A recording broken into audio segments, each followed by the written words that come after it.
উত্তীৰ্ণ হোৱাৰ পিছত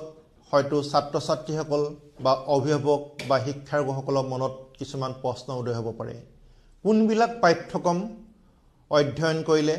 সহজতে বা সোনকালে উপাৰ্জনৰ পথ মুকলি কৰিব পৰা যায় আমি প্ৰত্যেককে জানো যে অসমৰ আজিকালি প্ৰত্যেকখন ডিস্ট্ৰিক্টতে একোখনকৈ উদ্যোগিক প্ৰশিক্ষণ প্ৰতিষ্ঠান আছে তাত বিভিন্ন ধৰণৰ ট্ৰেডত প্ৰশিক্ষণ দিয়া হয় কিছুমান এবছৰীয়া কিছুমান দুবছৰীয়া আনকি অষ্টম শ্ৰেণী উত্তীৰ্ণ হলেও কিছুমান ট্ৰেড আছে যেনে ওয়েল্ডাৰ ওয়াৰমেন আদি পাঠ্যক্ৰম যিবিলাক পাঠ্যক্ৰম সমাপ্ত কৰি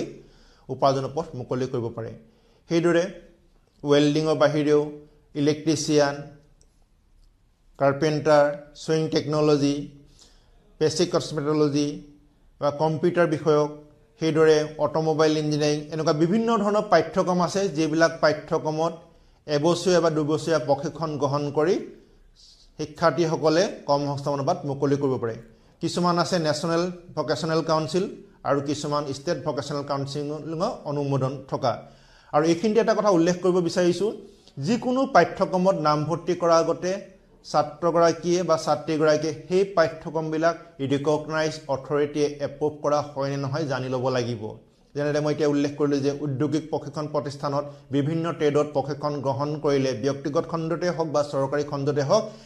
ষ্টেট ভোকেশনেল কাউন্সিল বা নেশ্যনেল ভোকেশনেল কাউন্সিলে সেই পাঠ্যক্ৰমটো বা ট্ৰেডটো এপ্ৰুভ হয় নে নহয় জানি ল'ব লাগিব সেইদৰে কিছুমান উচ্চতৰ মাধ্যমিক বিদ্যালয়ত কিছুমান বৃত্তিমুখী পাঠ্যক্ৰম আছে সেই পাঠ্যক্ৰমবিলাক দুবছৰীয়া পাঠ্যক্ৰম কৃষি ভিত্তিক বা অভিযান্ত্ৰিক ভিত্তিক বা কম্পিউটাৰ সায়েন্স লগত সংলগ্ন সেই পাঠ্যক্ৰমবিলাক সমাপ্ত কৰিও ছাত্ৰ ছাত্ৰীসকলে কৰ্মসংস্থাপনৰ বাট মুকলি কৰিব পাৰে সেইদৰে হাইস্কুল শিক্ষান্ত পৰীক্ষাত উত্তীৰ্ণ হোৱাৰ পিছত পলিটেকনিকৰ 3 বছৰীয়া ডিপ্লোমা পাঠ্যক্ৰমত নামভৰ্তি কৰিব পাৰে বৰ্তমান অসমৰ প্ৰায় প্ৰত্যেকখন ডিস্ট্ৰিক্টতে একোখনকৈ পলিটেকনিক আছে এই পলিটেকনিকত নামভৰ্তি কৰিবৰ কাৰণে এটা এন্ট্ৰেন্স পৰীক্ষা হয় পলিটেকনিক এডমিশন টেষ্ট ইয়াত দশম শ্ৰেণী পাঠ্যক্ৰমৰ বিজ্ঞান আৰু গণিত বিষয়ৰ ওপৰত ভিত্তি কৰি 100 নম্বৰ মাল্টিপল চইচ কুৱেশ্যন থাকে আৰু সেই পৰীক্ষাটোত উত্তীৰ্ণ হোৱাৰ পিছত ভালদৰে যদি উত্তীৰ্ণ হয় তেতিয়াহ'লে নিজৰ ইচ্ছামতে পলিটেকনিক তথা শাখা নিৰ্বাচন কৰিব পাৰিব শাখা মানে কি ক'ব বিচাৰিছো mechanical engineering electrical engineering civil engineering textile technology textile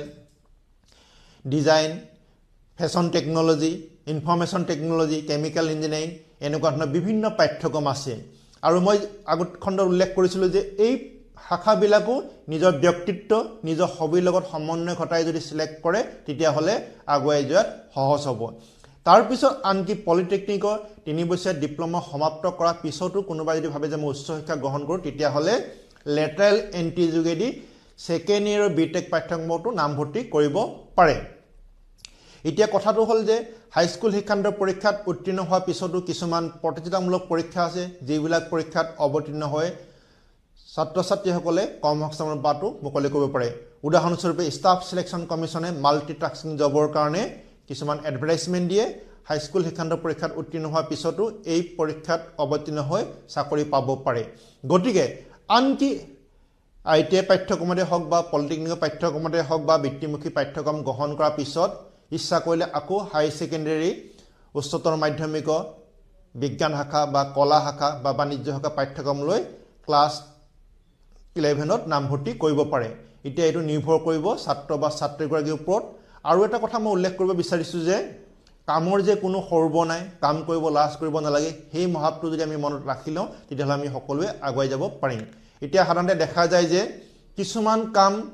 অসমৰ যুৱক যুৱতী অসমত কৰিবলৈ বেয়া পায় বা সমাজৰ দৃষ্টিত সৰু কাম সেইভাবে অসমৰ বাহিৰত কৰিবলৈ যায় আৰু একে ধৰণৰ কাম অসমৰ পৰা বাহিৰলৈকে আহি অসমত কৰে কিন্তু এই কোভিড-19 সময়ত আমি দেখা পাইছো যে বহুত যুৱক যুৱতী নিজৰ ৰাজ্যখনলৈ ঘূৰি আহিছে আৰু নিজৰ ৰাজ্যখনতে